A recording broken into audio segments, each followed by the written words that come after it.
All right. Behind every funny man is an insanely hot woman. Hi, I'm Mackenzie Jaquish, and welcome to the Hot Wives podcast. I am not a hot wife. That is not the point of this podcast. But I agree that the title is maybe misleading. I set out to do a podcast where I wanted to take a look at some of these hot women that are always paired up with their funny husbands. This is an ongoing trope in television, in movies, in all types of media. And it was specifically very relevant while I was growing up. Adam Sandler movies, because obviously he is the king at this, were huge in my family and huge in my household. And my generation, I think, grew up with those films. So I wanted to do a podcast dedicated to those women. And I know you're probably already wondering, has she seen Kevin Can Fuck Himself? Yeah, I'm aware of that trope being pulled apart in that show. We're going to talk about it. Don't worry. But all of this is not to be negative about Adam Sandler movies. It's not to hate on Adam Sandler or Kevin James or any of the men that do this. It's just meant to be fun. It is just meant to be silly. So if you like these movies and you want to listen to our thoughts on them, this podcast is for you. But say you actually don't know what a hot wife is, I've prepared a little list for you. So what makes a hot wife? You are supermodel thin, but you dress like a cool mom. All right, this lady clearly shops at the Gap. She loves a good sweater vest. You can also be funny, but only as a tag to your husband's joke. So he gets the punchline, but you get the tag. You do have a job, but it's probably media-based. And you also don't have a last name, unless his is mentioned. And although your husband isn't conventionally attractive, you stay with him because of his charisma and charm. Famous hot wives include Drew Barrymore, Salma Hayek, and Leah Remini. Famous funny husbands are Kevin James, Vince Vaughn, Will Ferrell, and of course, our king, Adam Sandler. So who am I? You're probably wondering. And if you're listening, you're probably like, why did Elizabeth Holmes start a podcast? Because I sound so much like her. Don't worry, my name's Mackenzie Jaquish. I am not the inventor of Theranos, but I'm a comedian in New York. I started a comedy collective with 4 other women called Pretty Funny Comedy. We're a collective built by women for everyone. And one day I was looking around at these women, which are Maggie Metnick, Olivia Benedict, Proma Kosha, and myself, and a few others, but those are like the main group. And although we're all very like pretty women, we do some pretty slapstick comedy, I would say. Last night I was at a bar and Olivia Benedict tackled me. So I was just looking at us and I'm like, man, we all should be cast in an Adam Sandler movie because we all quite like those comedies too. And I thought, who better than to sit down and discuss these movies with me than those women? So there are 8 episodes in season 1. We cover movies like Wedding Crashers, I Now Pronounce You Chuck and Larry, 50 First Dates, Click, Just Go With It, which is today's episode. Don't worry, we're getting there. I'm not going to let you down, but we talk about these movies and I pick one of them every time I pick a new hot wife to come in and talk with me. Again, none of us are married and none of us consider ourselves to be hot wives. So don't feel like this is a marriage podcast because it's not. We're comedians in New York and we're fans of comedy and we wanted to talk about these women who are incredibly funny because playing a hot wife is funny. It's part of the joke. You're aware of it. I think every time Jennifer Aniston signs up to do another movie with Adam Sandler, she's aware of the joke. And honestly, that became very relevant in Just Go With It. But we'll get there. While doing this podcast, I've had to consume a lot of media. And sometimes these movies suck. I'm talking about Jack and Jill. That movie was terrible and I'm never going to watch it again. I can't believe I've seen it twice already. But sometimes these movies are actually really great. And what it made me realize is that Adam Sandler has 4 different types of movies. So number 1, the artsy films. Hustle, Uncut Gems, and Punch Drunk Love. Punch Drunk Love is like the best film ever. Let's be clear about that. But none of those films will be discussed on this podcast. Then you have like his classics like Billy Madison, Happy Gilmore, Mr. Deeds, and The Wedding Singer. Most of those will be discussed on this podcast. Again, Drew Barrymore is the queen of being a hot wife. Then we have these buddy movies or movies that maybe he was contractually obligated to make, such as Hubby Halloween, The Ridiculous Six, and the murder mystery movies with Jennifer Aniston. Then finally, the fourth category, his big studio blockbusters. 50 First Dates, huge. I now pronounce you Chuck and Larry. Grown Ups, not Grown Ups 2 though, let's be clear, that movie is trash. And Click. And then of course, today's show, Just Go With It. I wanted Just Go With It to be the first episode of this podcast because to me, I think it symbolizes what the hot wife is, and it was the most blatant use of that trope other than the King of Queens. Because Jennifer Aniston puts on a pair of glasses and pulls her hair back and is suddenly his dowdy friend, his friend who just can't seem to get a guy. Meanwhile, she's quite literally the most beautiful woman in America. Without a doubt. I think we can all agree to that. You might not like her. Lots of people don't like Jennifer Aniston. Angelina Jolie comes to mind. But you do have to admit that she is stunning. And Adam Sandler in this movie, by far, is the best looking Adam Sandler we're going to get. He's clearly in shape. He tanned for this movie. Like, this is the best looking he's ever been. But are they really equally matched? That's sort of the vibe of this film. She is his assistant. They have been friends for years, it appears. He helped her through her divorce. He's a plastic surgeon. Why would these two actually get together and why now? But let's bring it back to the start of the movie. So Jennifer Aniston doesn't come into the movie until about 15 minutes into it. It actually opens on Adam Sandler's real life hot wife, Jackie Sandler. She's dressed in a very classic Princess Diana bride dress, wedding gown maybe would be the word, or wedding dress. This is really fun to do alone. Normally there's a guest here. Don't worry. It's not always just going to be me rambling. But she's Adam Sandler's real life hot wife, Jackie Sandler, who is in all of these movies. She always does a cameo. She's there and she's talking about how she's totally ready to marry Adam Sandler. But she's going to keep having sex with her ex, Barry. Why? Because, well, Adam Sandler's just not hot enough for her. Which, honestly, fair. You then see a shot of Adam Sandler, and he has the biggest prosthetic nose on that I've ever seen. And as someone who has a big nose, I found it very offensive. But he leaves the bar. I'm so sorry, I'm messing this up. Guys, this is the first time we're doing this. Stay with me here. He leaves his own wedding, goes to a bar, and because he looks down and about himself, because he has a wedding ring, he takes home the hottest girl there, who's at least 15 years younger than him. At least. But he takes her home, and that's when he discovers, oh, women, hot women, like men who are taken, apparently, and they want to save him from his horrible marriage. And it then starts this 20-year montage of him bringing home these women who think he's getting abused, who thinks his wife is cheating on him. Meanwhile, he's completely single and is making it all up. There is a scene where he's wearing the ring, and it's the same ring from his actual wedding. And he's like, I could throw it in the ocean, but I can't. It's my wedding ring. You could have went to Claire's and gotten a different one. I don't think you need to wear the one from your broken marriage, but I'm not a jeweler. That's besides the point. So he is now a plastic surgeon. They imply that he fixed his own nose, but they don't really dig into that. He's like, I got my nose fixed and became a plastic surgeon. So he wants to make people good looking. And obviously you trust Adam Sandler to do that.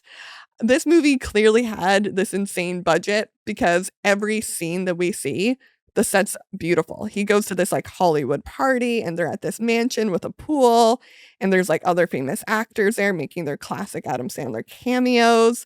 And he meets Brooklyn Decker, who is 22 years old, looks like a supermodel, gorgeous blonde, and instantly they both fall in love and they go on the beach and it's romantic and she doesn't even care that he's 20 years older than her and they really don't have anything in common. You can immediately tell he's just staring at her. Later in the film, he'll describe her as his perfect woman because she's cute, she's sweet, and she has lips like a pair of pillows. Those are 3 qualities we obviously want in women we're going to marry. So Adam Sandler and her, wonderful night on the beach. He goes to give her his business card and she finds his wedding ring. Oh no, how horrible. He's upset. She's upset. She's never going to talk to him again. Until he runs into his best friend, Jennifer Aniston, who advises just tell her you're getting a divorce. Easy peasy lemon squeezy. Just say you're getting divorced, you haven't gotten rid of the ring, it's all emotional, you're done. Now, he, of course, takes the lie too far because this is a movie and implies that he can meet the wife and Jennifer Aniston has to pretend to be his ex-wife. There's a shopping montage. You get the picture. Now, how do we want to talk about what happens next? Because the way Jennifer Aniston and Adam Sandler fall in love in this movie is actually really sweet and very believable. Because even now, I'm 26 and I'm extremely single. But the way you fall in love as you get older, even now, again, 26, is much different from when you're younger. Like, you want to see qualities in your partner that you yourself have and that you maybe want to have. So seeing him take care of her kids, seeing him really become dependable and reliable is super attractive to Jennifer Aniston, and I get it. And then for him to fall in love with her, even though they've known each other for 20 years, she just needs to do a slow walk in a bathing suit, and suddenly they're a match made in heaven. Now, there is a really great character in this film that I want to see her in more Adam Sandler films, and that's Nicole Kidman. Listen, I love Nicole Kidman. 10 out of 10 lady. And her acting in this as Jennifer Aniston's counterpart, as them being frenemies, is amazing. And I honestly would like to see a film where she is Adam Sandler's hot wife because she's incredible looking. And I think they had great chemistry. But that's for a different day. Adam, if you're listening, take that pitch with you. So Jennifer and Adam fall in love. And unfortunately, that does mean the end of Brooklyn Decker's relationship with Adam Sandler. But don't worry, she meets her real life husband on the plane ride home and they fall in love. They're appropriately aged for each other. Now, throughout every one of these podcast episodes, we're going to have a few discussion questions to keep it going. And again, normally there'll be a guest here answering them for me. But the first question is, do you think these people would actually end up together?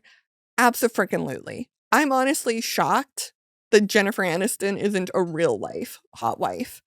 She dates these men, Brad Pitt, Jason Thoreau, and Gerard Butler. I think she also famously dated. Who am I asking? Myself. No one else can reply to this. It's a solo podcast. But she dates these very good-looking men, always finds herself heartbroken. If she were to just actually marry Adam Sandler, which she could, they've known each other for 20 years before his real life wife got in there, I think she would have had a better life. I do think that. Less heartbreak, Jen. Less heartbreak. But I do think Jennifer Aniston and Adam Sandler, one in real life, I think they make a cute couple. You see them in interviews. They're fun together. And he's a doctor in this movie. They're friends. Why wouldn't they end up together? I think my only hitch in this giddy up as to why it's not realistic is why didn't it happen sooner? Why did it take 20 years of friendship, years of working together as his assistant to finally end up together? Well, sometimes maybe you just need circumstance, but that's the only part of this where I'm that's a little unbelievable. But I do believe they would be together. It's not that far of a stretch. The second question, did she have a full character? And here's the thing. At the beginning of the movie, no, she doesn't. She's very much just his dowdy assistant. She's going to do whatever he wants. They're going to argue back and forth a little bit, but she is there to kind of giggle every now and then at his jokes and to just not flip her hair, but she doesn't really do much other than that and just be, a mom. But then when Nicole Kidman comes into this, that's why I brought her up. Nicole Kidman comes into this movie and suddenly Jennifer Aniston has plot. Jennifer Aniston has a counterpart. She has motive. She has a reason to stay in Hawaii with her kids and Adam Sandler in this egregious lie. She has a reason to keep going with it. So I do think she had a full character by the end. She even has a last name. Sometimes these characters don't have last names. That's going to come up. Don't worry. But Jennifer Aniston has a real last name in this film. And it's not just her husband's name. You hear it. You hear her occupation. You hear her backstory. So I do think fully rounded out character with Jennifer Aniston. Now, the third question is, would I date the character? And normally it's me asking the guest, but again, this is just me in here. Well, it's me and Connor listening, but he can't reply. So would I date this version of Adam Sandler? No, because I honestly think a plastic surgeon would annoy me. because of my broken nose. But that's an insecurity that I should not put on Adam Sandler. That's me thinking too hard about a question about an Adam Sandler movie. But do I find him charming in this movie? Yeah. Do I find his silly antics endearing? Absolutely. During this movie, did I forget that he was Adam Sandler? A little bit. I was kind of like, no, this is a character that he's playing, and would I date the character and not Adam Sandler? So the answer is, and to you listener, I would love it if you commented, maybe I would date Adam Sandler in this movie. Would you date Adam Sandler in this movie? But the final question is, where do I see these characters now? Where do they go? How do they end up in 2023? One, I think the pandemic was probably hard on them. It was hard on all of us. But I do think they're still together. I think they probably had one kid together. And I'm going to go ahead and say it was probably a boy, because I like their daughter being the apple of his eye kind of thing, the way she jokes about that. By the way, one of the kids is Griffin Gluck, who's like a big like teen heartthrob now. That like shocked me. He's like a part of that whole Sabrina Carpenter, Olivia Rodrigo mess. Anyways, very off topic, but I needed that to be known. So they're together, they're married, and I usually come up with like a reason for there to be a sequel. Every time we do one of these episodes, we find a way to do a sequel. There's no sequel here. They're just happy. And honestly, good for them. Good for happy Jen and Adam Sandler. So let's just go with it. Now, to kind of like end out this first episode, this one's a shorter episode, everybody, because again, it is just me talking. But what I do want to talk about is what happens in the 8 episodes you're about to listen to. We talk about I Now Pronounce You Chuck and Larry. We talk about 50 First Dates. Click. I listed them all earlier. I'm not going to do that again just to burn time.